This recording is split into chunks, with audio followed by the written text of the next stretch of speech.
New tonight, domestic violence offenders could now face federal charges in Indianapolis. Thanks for joining us. I'm Bob Donaldson. The city is among a few dozen chosen to get more help from federal agencies prosecuting suspects. CBS 4's Jenny Drasler has the message from advocates tonight about the city's new efforts to curb crime.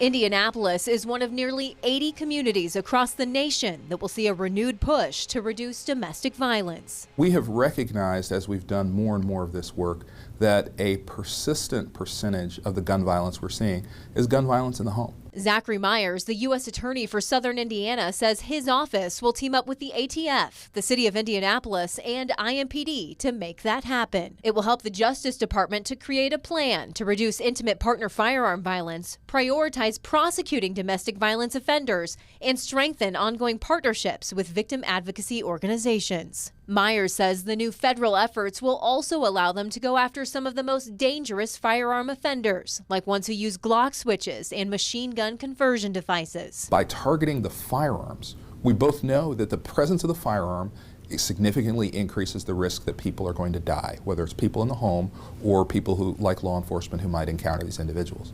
So there's an outsized impact in getting the guns out of their hands and getting these people removed from this situation. Daniette Smith serves as the director of Indy Champions with the Indy Public Safety Foundation. She's a survivor of domestic violence herself and says news of the new efforts are a welcome one. Knowing that those perpetrators who are committing the abuse, they know that there is a possibility that federal charges can be added to their case, that if that slows them down, if that stops them, then we're doing something. And now a crime Myers says is often silent and too often unprosecuted will be a top priority. And getting those out of the hands of people who have no business having them under the law and who are engaged in this domestic violence, we view as both a top priority and as an opportunity to really reduce the amount of harm we're seeing from firearms in our community.